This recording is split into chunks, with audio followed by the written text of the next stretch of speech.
Bonjour à toutes et tous, nous allons donc continuer ce séance de TP concernant le plan de maison sur SolidWorks. Alors, pour se remettre sur le document, donc là j'ai réouvert mon document initial maison et je vais donc pouvoir continuer. Je vais sélectionner cette façade et je vais demander à SolidWorks de réaliser une esquisse.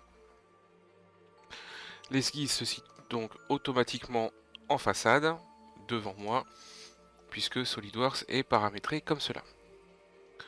Ensuite, je vais réaliser une ligne verticale, donc ici.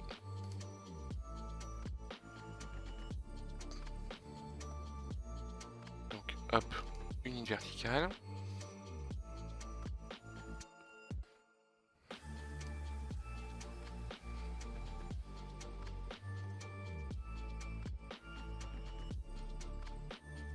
Tac.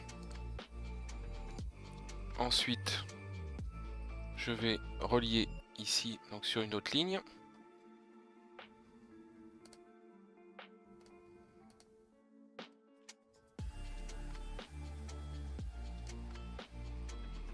Donc là, hop, ça vient s'accrocher tout seul. Là, je vais continuer un petit peu plus loin. Voilà. Une verticale. Une horizontale. Voilà. Tac. Et puis ensuite, je vais faire une deuxième ici. Donc,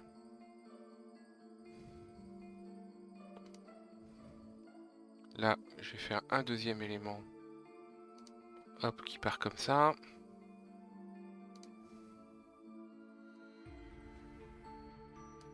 Voilà. Et puis cette ligne, maintenant, m'embête. Donc je vais l'ajuster. Hop, alors, hop, ajuster pour supprimer ici. Et supprimer ici. J'en ai plus besoin. Les relations réalisées ici, par exemple, permettent de conserver la géométrie.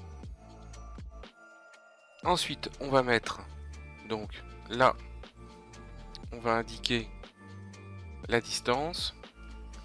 Donc, je souhaite réaliser un muret de 1 mètre. Donc 1 mètre, c'est 1000 mm. Voilà. Et ensuite, ici, je vais réaliser un deuxième muret entre ces deux éléments-là de 1100 mm.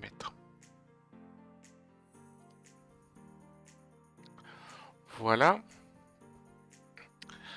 Alors, ensuite, on va... Ici, ensuite, on a la possibilité, si on le souhaite, d'indiquer la hauteur des éléments qui vont être enlevés. Donc là, je vais indiquer juste celui-ci. Donc là, on est à 1,48 m.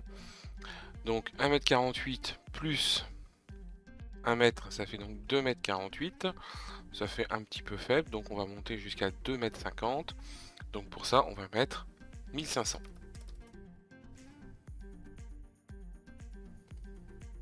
Voilà. Ça remonte un petit peu. Hop, voilà. Je ferme mon esquisse puisque j'ai plus besoin. L'esquisse n'était pas, c'est indiqué ici par le petit moins, mon esquisse n'est pas totalement contrainte, tout simplement parce que ces parties gauche ici ne sont pas contraintes. C'est pas très grave puisqu'en fait là on va vraiment utiliser un emporte-pièce. Alors, maintenant on va faire un enlèvement de matière extrudée. Voilà, SolidWorks détecte automatiquement les zones que je souhaite enlever. Puis je vais maintenant indiquer que je souhaite enlever ça jusqu'à la surface. Donc jusqu'à cette surface là. Et hop, voilà, j'ai maintenant un joli trou. Enfin, du moins deux jolis trous. Donc maintenant on va pouvoir ici sur cette nouvelle partie texturer. Donc pour texturer, on va utiliser ceci. Donc par exemple, on peut mettre de la brique réfractaire pour que ça soit un petit peu plus clair. Voilà, par exemple. Après, c'est toujours un choix très personnel. Il n'y a pas d'obligation dans l'utilisation de SolidWorks. Ensuite, je vais me remettre sur la façade gauche. Hop. Créer une esquisse. Et donc, dans cette esquisse, nous allons pouvoir dessiner les objets que nous souhaitons utiliser. Donc, on va, par exemple, construire ici une fenêtre. Donc, pour réaliser les fenêtres, nous allons faire sur cette esquisse 4 rectangles ou 3 rectangles, allez. Donc, hop, ici. Voilà. Donc, 3 rectangles. Je vais faire un rectangle ici. Voilà. Un deuxième rectangle ici. Un troisième rectangle ici. Voilà. En bas, on n'en aura peut-être pas besoin, puisque ici, on en profitera pour mettre une baie vitrée. Alors, maintenant, on va essayer que ces éléments soient bien alignés. On va toujours commencer par créer des alignements et ensuite, on réalisera des contraintes de cotation. C'est préférable de conserver d'abord les contraintes géométriques avant les contraintes de cotation. Ça nous permettra d'éviter que nos pièces ne se retournent sur elles-mêmes, par exemple. Donc, cette pièce, cette ligne et cette ligne, on va indiquer qu'elles doivent être collinaires et qu'elles doivent être égales. Donc, de dimensions identiques. Idem pour cette ligne et cette ligne, qui vont être collinaires et égales. Pour obtenir les deux d'un coup, tout simplement, je maintiens la touche CTRL de mon clavier et je n'ai absolument pas besoin d'aller valider les contraintes que je mets en place, puisque en fait, dès l'instant où j'appuie sur le bouton collinaire, la collinarité se met en place. Dès que j'appuie sur le bouton égal, l'égalité se met en place. Il me reste à faire celle-ci, qui doivent être elles aussi collinaires. Et puis ça et ça, qui doivent être égales. Ainsi, mes trois fenêtres sont maintenant positionnées entre elles. J'ai plus qu'à mettre les cotations. Donc je vais commencer par coter par rapport à la gauche du mur. Je vais mettre 800 mm. Ensuite, je vais mettre 1300 mm entre les deux fenêtres. Voilà. Je vais mettre une hauteur de fenêtre de 1600 mm.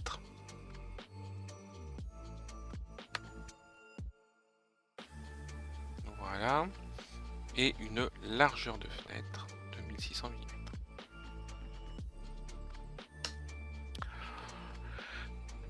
Les éléments sont donc maintenant de même mesure. Il me reste à les positionner verticalement. Donc je vais prendre cette fenêtre et le sol. Et je vais indiquer 4750 mm. En apparence, nous avons l'impression que les fenêtres sont dans la toiture. En réalité, elles sont sous la toiture. Hein, la toiture a une petite avancée, c'est pour ça que on a cette impression. Il nous reste à positionner, hop, ici, les deux éléments de 1900 mm. Voilà, pour écarter un petit peu nos fenêtres. Ici, je vérifie que mon esquisse est totalement contrainte. Voilà, ce qui me permet de vérifier que je n'ai pas oublié des éléments. Très bien. Je vais donc pouvoir maintenant utiliser la fonction de d'enlèvement de matière extrudée. Voilà. Et là, cet enlèvement de matière extrudée, je vais demander à SolidWorks de l'enlever non pas jusqu'à la surface, mais jusqu'à la prochaine surface. De cette manière, l'ensemble va être percé, mais sans aller percer plus loin, et ça m'évite de devoir aller sélectionner la face intérieure. Je valide. Voilà.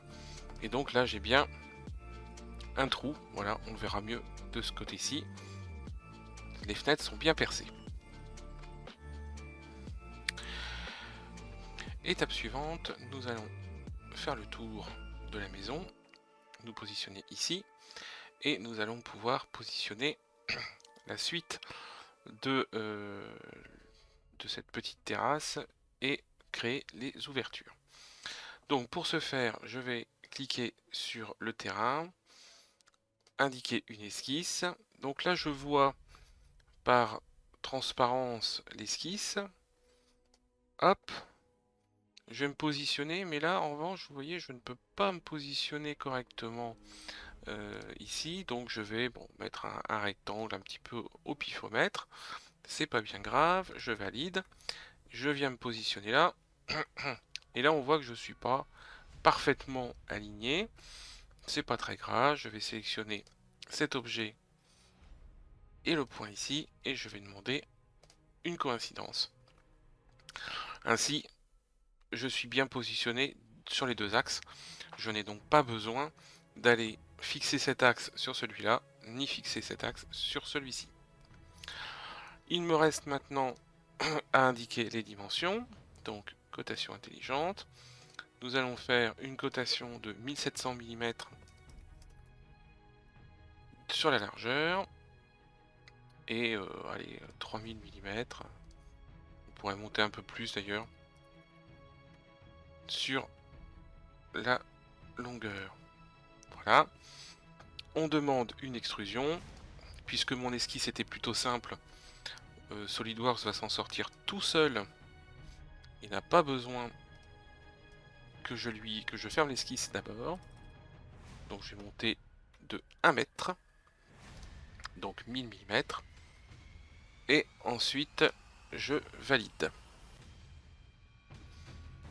Nous avons donc une zone grise que nous allons pouvoir, là encore une fois, texturer.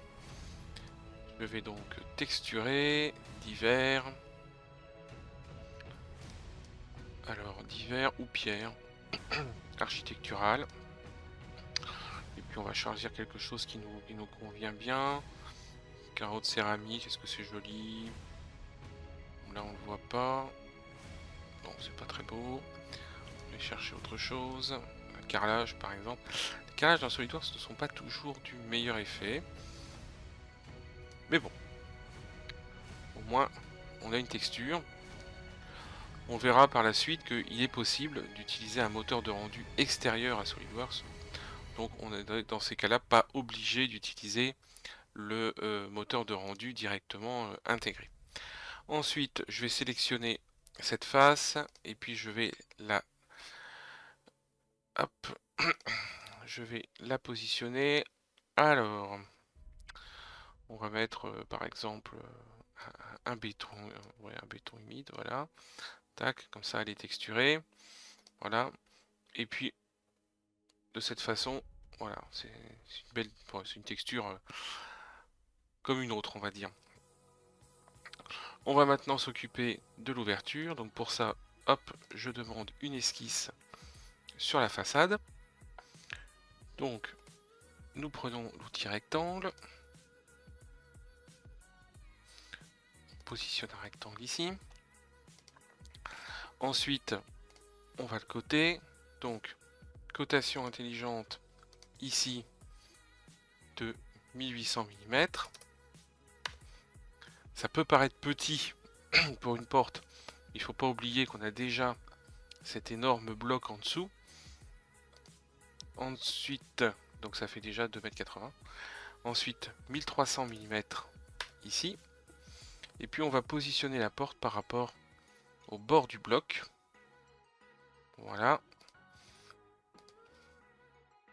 700 mm. Voilà. La porte est donc positionnée. Elle est légèrement sur la gauche. Voilà. Et nous avons ici maintenant la vue en 3D. On va donc maintenant à nouveau faire une suppression. Donc, hop, enlèvement de matière extrudée. Voilà. Et on va demander à SolidWorks de le faire jusqu'à la prochaine surface, ce qui va permettre de percer le mur. Voilà. Donc là, on retrouve bien notre hauteur intérieure. Voilà, tout va bien, on ne s'est pas trompé. Nous allons donc maintenant pouvoir passer à l'escalier, puisqu'il va bien falloir réussir à rentrer dans la maison. Pour ce faire, nous allons prendre cette surface et faire une esquisse dessus. Alors, nous avons 1 mètre de dénivelé, donc 1 mètre de dénivelé. Nous pouvons faire des marches de 25 cm, c'est un petit peu haut, mais ça reste dans les normes, puisque le maximum c'est 26 cm. Donc on va faire des marches de 25 cm 5, ce qui va nous permettre d'avoir quelque chose de correct. Donc nous dessinons, nous esquissons, hein, on va même dire ça, nous esquissons les marches. Voilà, jusqu'à me connecter, alors, non pas sur le bas, mais sur le haut du terrain. J'ai enlevé ça, voilà, et je vais venir me connecter, hop, sur le haut du terrain. Il me reste ensuite à fermer, donc je vais fermer ici, clac, et clac pour que ça fasse un élément solide. Et puis, il me reste à mettre quelques contraintes, donc évidemment toutes les marches vont être de taille identique. Donc, je mets égal pour les 3 marches. À la différence de logiciels type AutoCAD, n'oublions pas que sous SolidWorks, on a la possibilité de mettre des contraintes multiples sur plusieurs objets en même temps. Donc là, c'est ce que je viens de faire. Je vais mettre maintenant la cotation intelligente concernant la largeur de la marche. On appellera ça le giron. Et concernant la hauteur de la marche, 255 aussi. Donc là, nous avons bien des marches de 25 cm. Très bien. Alors pourquoi 25,5 ? Bah, tout simplement parce qu'il va y avoir évidemment la hauteur à prendre en compte du parement qu'on va mettre dessus. Et donc évidemment ça prend un petit peu, il faut pas l'oublier. Fonction extrusion. Donc là on voit que SolidWorks n'a pas vraiment bien compris ce que je voulais faire. L'intelligence artificielle de SolidWorks ne fonctionne pas parfaitement à chaque fois. Donc il n'y a pas de problème, je vais faire ici un retournement. Et je vais demander à SolidWorks d'aller jusqu'à, alors je peux aller soit jusqu'à la prochaine surface, soit jusqu'à un sommet. Voilà, par exemple un sommet. Je clique ici et je valide. Voilà, j'aurais pu aussi aller jusqu'à la prochaine surface et aller sélectionner cette surface là. Ça donnait exactement la même chose. Alors j'ai oublié de montrer en même temps, donc je vais corriger ça tout de suite dans l'édition de fonction. Bien évidemment, on fusionne les résultats de façon à ce que la maison ne produise pas plusieurs objets, enfin plusieurs corps du moins, mais bien un corps unique, ce qui nous permettra d'éviter les problèmes par la suite si on veut en faire un fichier commun et sortir un seul document. Nous pouvons maintenant regarder où est-ce que nous en sommes. Alors là ici, nous avons un petit problème, c'est que notre balcon est vraiment très très mince, pas du tout aux normes si on a des enfants. Donc on va aller retrouver l'extrusion qui nous a servi, donc vraisemblablement celle-ci. Voilà, on va récupérer l'esquisse et on va faire éditer l'esquisse. Et donc il nous suffit maintenant de remonter ça. Donc puisque nous avons déjà 1 mètre de hauteur, ben, nous allons tout simplement maintenant partir à 1650 de façon à nous garantir 65 cm de hauteur de balcon. Il suffit ensuite de refermer l'esquisse et SolidWorks va tout simplement recalculer les différents éléments. Alors bien sûr, il faut faire attention à cette fonction, puisque si d'autres modifications ont été effectuées derrière, il ne faut pas oublier qu'en fait on remonte dans une sorte de timeline, on remonte dans le temps, et donc si par exemple cette extrusion avait besoin de cet enlèvement de matière ici, et bien en fait en modifiant ça, bien sûr je modifie ce qu'il y a derrière, voire parfois je vais tout simplement avoir des erreurs de reconstruction, puisque SolidWorks ne pourra pas reconstruire les éléments. Nous allons maintenant passer à l'arrière de la maison. Voilà. Hop. Une petite esquisse. Et nous allons faire la même chose. Alors, on va commencer par une petite ligne de construction pour pouvoir se positionner. Hop, voilà. Je regarde pas trop où est-ce qu'elle s'arrête. Le principal, c'est qu'elle soit bien ici à la limite du faîtage. Et ici, qu'elle soit verticale. C'est tout ce que je lui demande. Ensuite, je vais faire les rectangles. Donc, on va positionner une fenêtre sur la gauche. Puis, 3 fenêtres sur la droite. Voilà. Alors volontairement, je les ai positionnés un peu n'importe où pour éviter d'avoir des inférences, c'est-à-dire des contraintes automatiques. Et maintenant, on va commencer à contraindre. Donc, ici, collinaire. Ici, collinaire. Voilà. Ça, alors, puisque les deux sont collinaires, j'ai pas besoin que ces deux-là soient égales.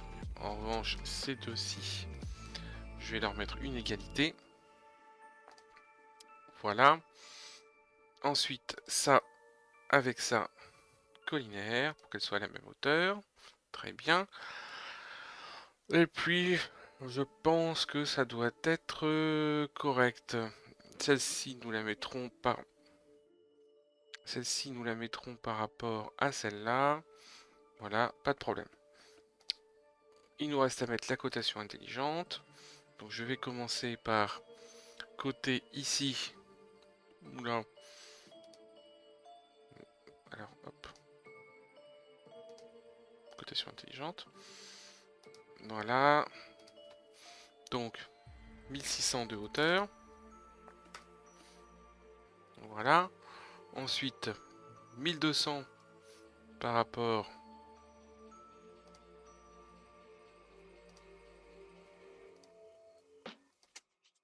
voilà, au rebord. 1600 de largeur.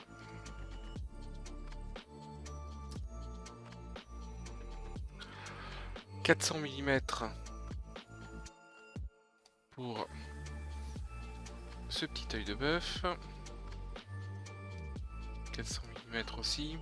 C'est pas tout à fait un œil de bœuf, puisque un œil de bœuf c'est censé être ovale. Là on est plutôt sur quelque chose de rectangulaire. Mais ensuite là, 900 mm. Voilà. Je vais positionner celle-ci par rapport à celle-là. Donc de 1900 mm.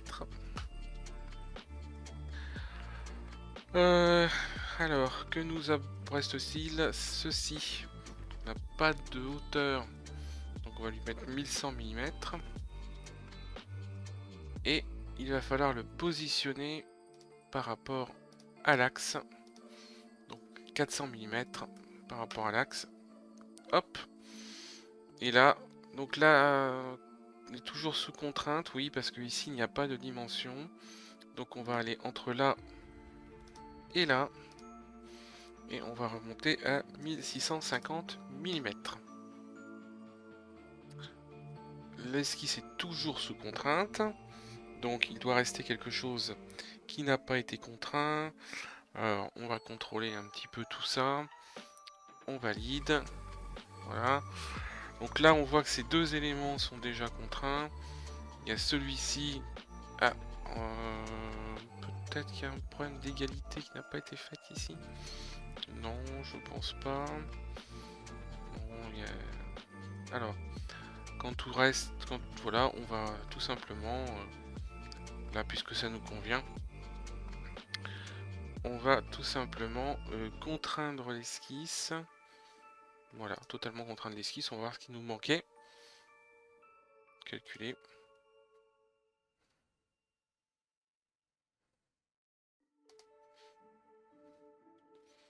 Bon, elle est toujours sous contrainte. Voilà, c'est pas bien grave.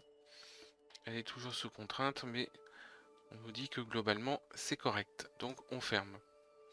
Ensuite, je vais demander un enlèvement de matière extrudée de cette esquisse jusqu'à la prochaine surface. Et nous avons maintenant les trous. Alors, on vérifie ici. Oui, c'est bien percé.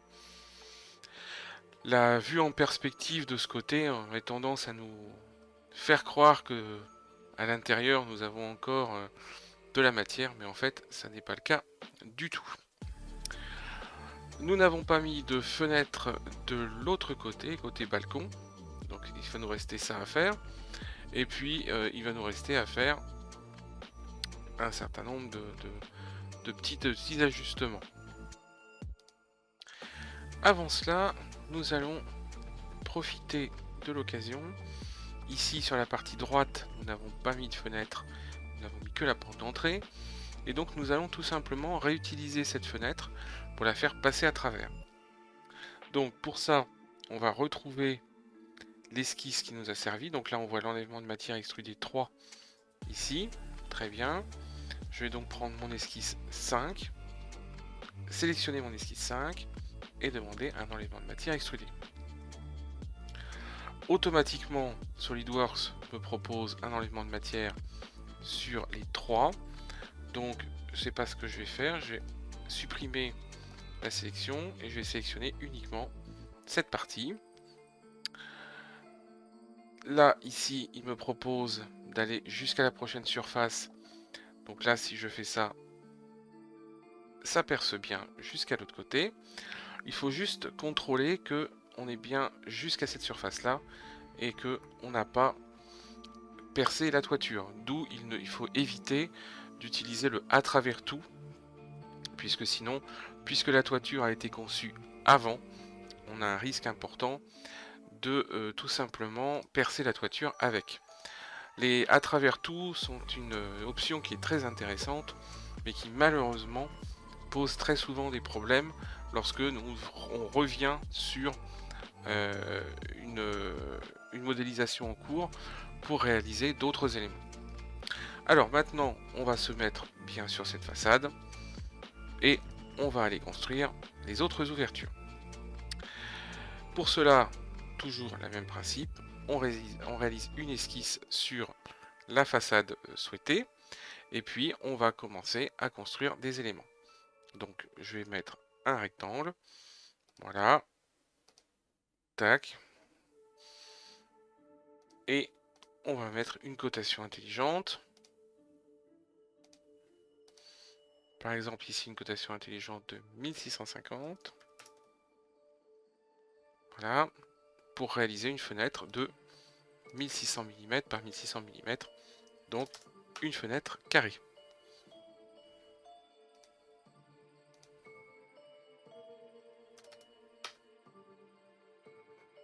Voilà, alors ici il va falloir l'aligner avec son homologue du dessus.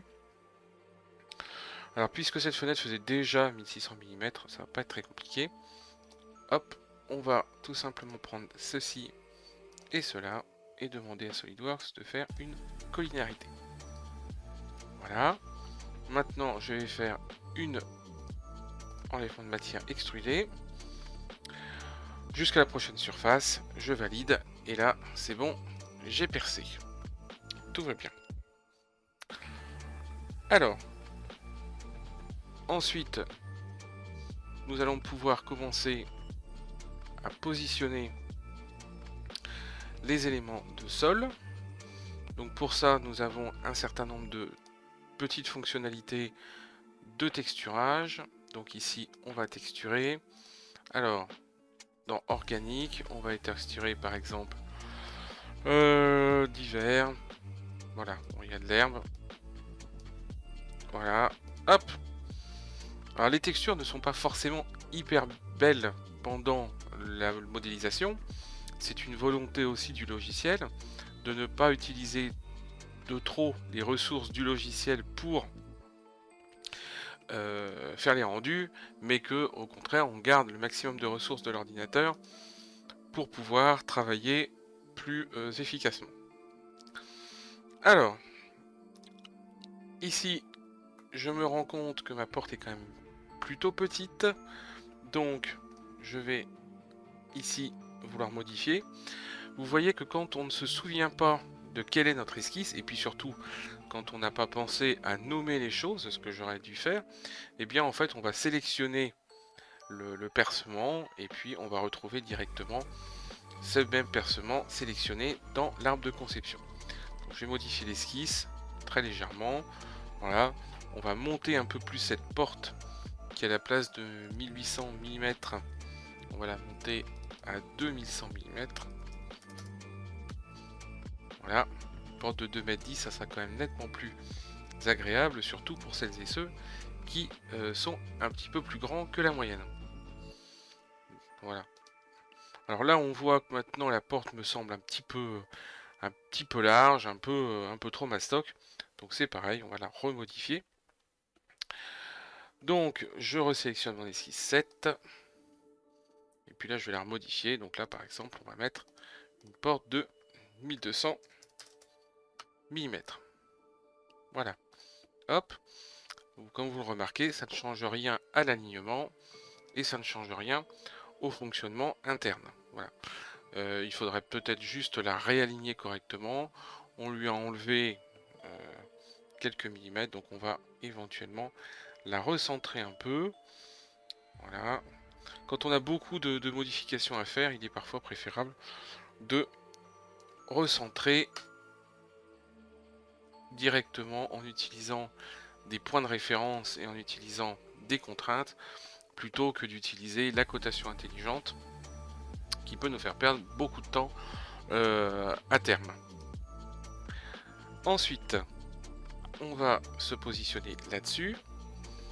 Alors je vais faire mon esquisse bien sûr, là, et je vais donc à nouveau créer une esquisse pour pouvoir créer les ouvertures de ce côté-là.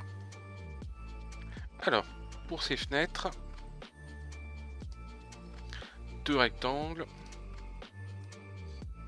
un ici, un ici, et on va utiliser les mêmes méthodes, c'est-à-dire hop, hop, collinéarité, collinéarité ici, là et là on va demander à ce que d'ailleurs ça fasse au passage égal, de cette manière on est tranquille. Cotation intelligente, la largeur de la fenêtre on va mettre 1600 mm. Ensuite on va mettre entre les deux 1300 mm. Ça va déborder un peu, mais c'est pas grave. Là ici, on va mettre 1650 mm. Voilà, on déborde beaucoup. Ici, 1300 mm. Alors là, j'ai pas vraiment de point de repère, donc je vais aller chercher.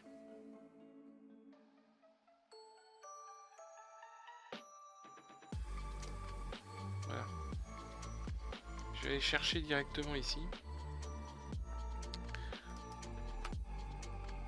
Voilà. Et puis, on va les baisser un petit peu. Donc pour ça, je vais sélectionner ça et ça. Égal. Et là, les deux fenêtres font bien 1600 mm par 1600 mm. Fonction, enlèvement de matière extrudée. Jusqu'à la prochaine surface. Et on valide. C'est bon, les fenêtres sont maintenant réalisées, du moins les trous des fenêtres sont maintenant réalisés sur toutes les faces de la maison. Nous allons pouvoir passer à l'étape suivante. L'étape suivante va considérer à mettre un étage. Lorsque nous avons construit la maison, nous avons construit l'enveloppe extérieure, nous allons donc maintenant positionner les éléments intérieurs. Donc nous allons positionner cette dalle d'étage maintenant que nous avons plus de facilité puisque nous avons pas mal d'ouvertures pour nous permettre de voir ce que l'on fait.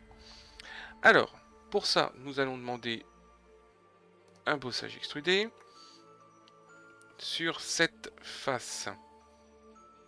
Alors, évidemment, on voit pas très bien, donc il va s'agir d'aller chercher l'esquisse ici.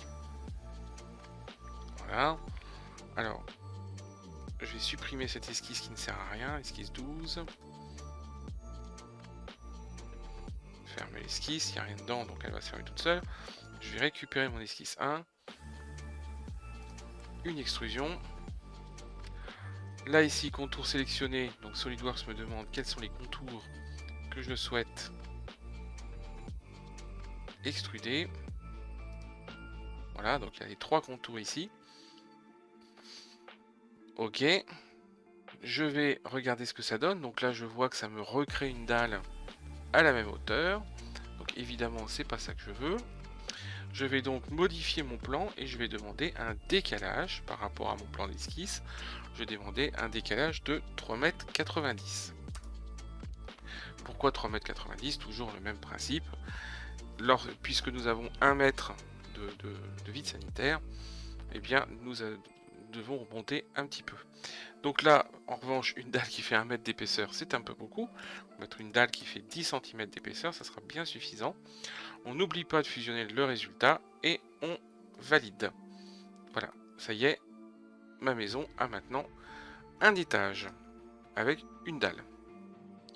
Ensuite, on va pouvoir texturer cet élément tant qu'on est avec. Donc là, organique, bois. Et puis on va pouvoir changer un peu. Par exemple, poser un frêne poli. Pourquoi pas. Voilà, ça change un peu. Pourquoi ne pas avoir 2 parquets différents aux 2 étages? Après tout, il faut bien qu'on puisse les différencier. Puisque nous en sommes à texturer, on va en profiter pour texturer la toiture. Donc pour ce faire, je quitte le bois. Je quitte l'organique, je vais rester ici. Briques, je vais pas avoir grand chose. Architectural. Donc dans architectural, je vais chercher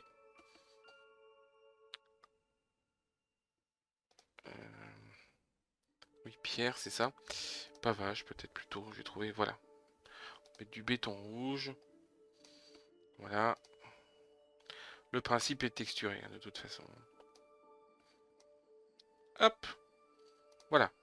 Donc là, on a fait les 2 faces de la toiture. On va pouvoir passer à la suite de nos péripéties. Nous allons maintenant refermer les balcons. Donc pour refermer les balcons, nous allons sélectionner l'esquisse 1 qui est en dessous. Vous remarquez que l'esquisse 1 a maintenant une petite main sur la gauche, la même petite main que nous avions sous Microsoft Windows dans les années 2000 pour indiquer qu'un dossier est partagé.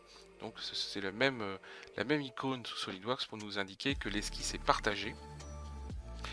Ce petit symbole est là pour nous mettre en garde sur le fait que si nous modifions une esquisse, eh bien cette esquisse risque de modifier plusieurs éléments et donc que potentiellement on peut obtenir un résultat qui ne nous convient pas. Alors, j'ai cette esquisse, très bien, et donc tout simplement, je vais aller sélectionner la partie qui m'intéresse. Donc là, dans le cas présent, il s'agit du mur qui est là. Voilà. Alors, hop, c'était pas ça que je voulais. J'ai oublié de sélectionner mon esquisse. Voilà, pardon. Extrusion. Donc, je vais aller sélectionner, hop, ce mur-là. Et je vais demander à SolidWorks de me l'envoyer jusqu'à la surface. Et cette fois-ci, la surface que je vais sélectionner, c'est celle-ci. Le fait d'aller sélectionner cette surface va me permettre tout simplement que SolidWorks va générer tout seul une extrusion qui se termine en pente. C'est toujours une difficulté chez beaucoup de personnes qui débutent dans l'usage de SolidWorks, c'est la problématique d'utiliser des éléments en pente. Voilà. Or, SolidWorks n'est pas du tout contraint sur des plans. Vous voyez, par exemple, là, il a tout simplement géré la pente par rapport à la pente de toit que nous avions réalisée lors de la première séance de travaux pratiques. Maintenant, je vais pouvoir sélectionner la face avant, et donc je vais sélectionner la face avant entière, et donc je vais pouvoir créer une esquisse. Alors, qu'on soit bien d'accord, c'est pas parce que je sélectionne la face avant entière que pour autant elle est composée d'un seul élément. Elle est bien composée de deux éléments distincts. Un sur la gauche qui est le bossage extrudé 9 et un sur la droite qui était mon brossage extrudé 1 ou 2. 2, pardon. Voilà. Voire même 3. Dans tous les cas, ce pourquoi ça s'est sélectionné en une fois, c'est tout simplement parce que mes deux éléments sont sur le même plan. Et donc en réalité, ce que je sélectionne, c'est le plan de l'esquisse. Voilà, tout simplement. Et puisque j'ai généré une surface, que ce soit en une fois ou en deux fois, dans tous les cas, ça génère un seul plan. Je suis maintenant sur mon esquisse, je vais créer une ligne de construction sur, là, en partant du sommet et en allant à la base et en étant verticaux. Alors bien sûr, j'aurais pu récupérer la ligne de construction que j'ai effectuée sur une esquisse précédente. Ça aurait été plus optimum en termes d'espace utilisé sur le disque, puisque au lieu d'avoir la construction d'une ligne de construction, j'aurais eu la construction d'une seule plutôt que deux, pardon. En réalité, oui, ça aurait été très bien, mais ça m'aurait fait perdre plus de temps à aller retrouver ma ligne de construction à l'intérieur, plutôt que là, de la reconstruire, surtout qu'elle était quand même très rapide à reconstruire. Très souvent, lorsqu'on va aller récupérer des éléments existants, c'est souvent de façon à obtenir des contraintes, puisque ces éléments sont déjà contraints. Là, dans le cas présent, j'en ai vraiment pas besoin, puisque mes contraintes sont déjà plutôt évidentes, puisqu'il s'agit de du haut de la toiture, pardon, et puisqu'il s'agit ensuite du sol avec une verticale. Donc là, je fais mes portes et mes fenêtres pour pouvoir accéder à mon balcon. Voilà. Là encore, une esquisse, hein, on n'a pas vraiment besoin de positionner les éléments correctement. Comme tout à l'heure, même punition, on commence par s'occuper des contraintes géométriques avant de s'occuper des contraintes dimensionnelles. Donc je sélectionne ces deux lignes verticales. Et de 1 et de 2. Voilà.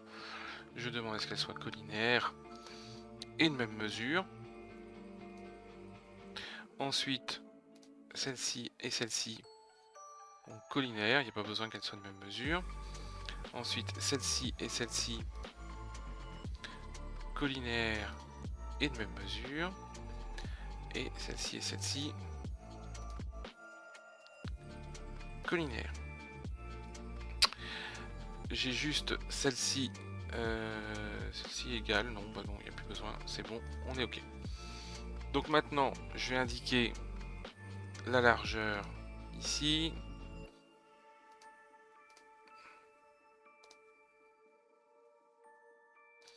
Voilà, je me permets de ressortir un petit peu. Donc 1600 mm.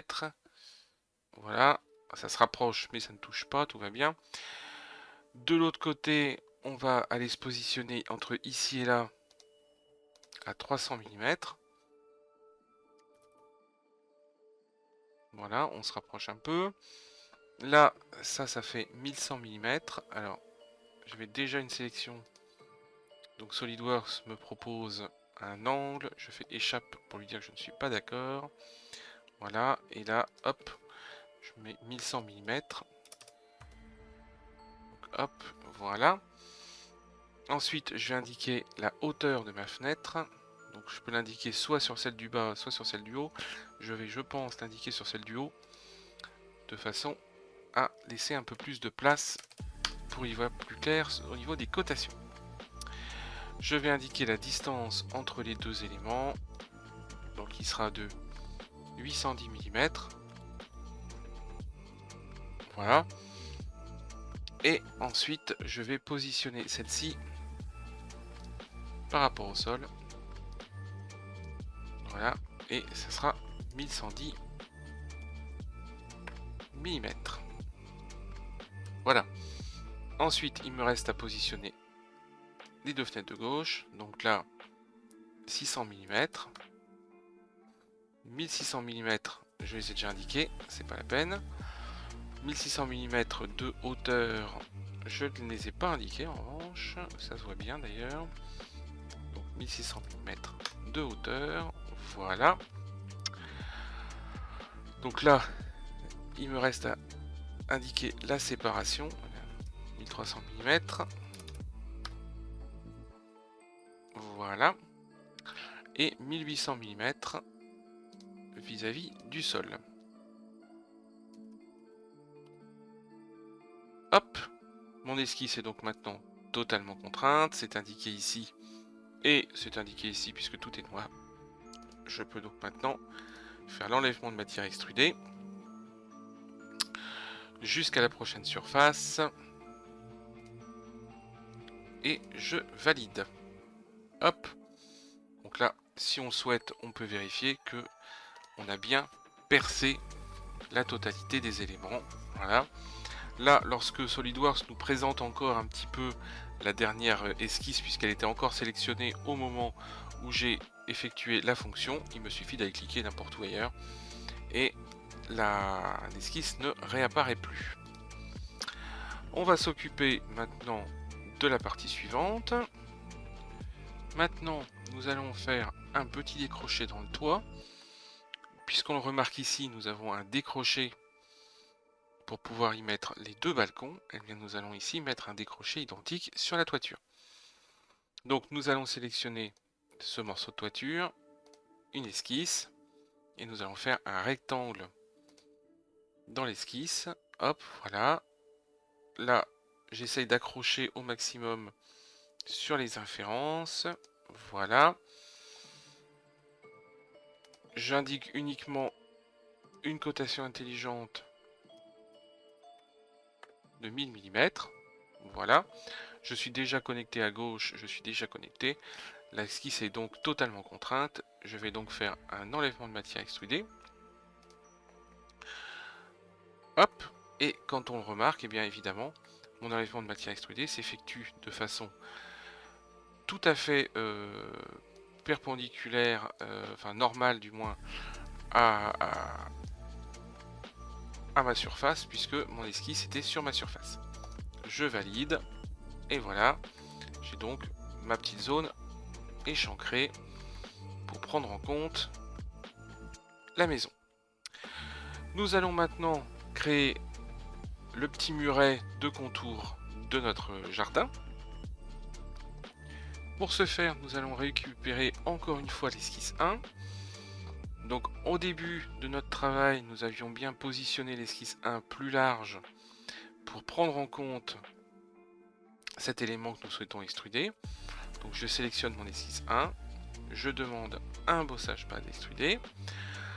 Évidemment, SolidWorks ne sait pas quel contour utiliser puisqu'il y en a plein. Je vais utiliser celui-ci et je vais monter sur 1500 mm, donc 1,50 m, ce qui est un petit peu un classique standard au niveau des clôtures. Il me reste maintenant à aller positionner donc quelque chose d'assez sympa. Alors, peut-être pas en diamant quand même. Voilà, divers. Alors, peut-être pas ça. Pierre.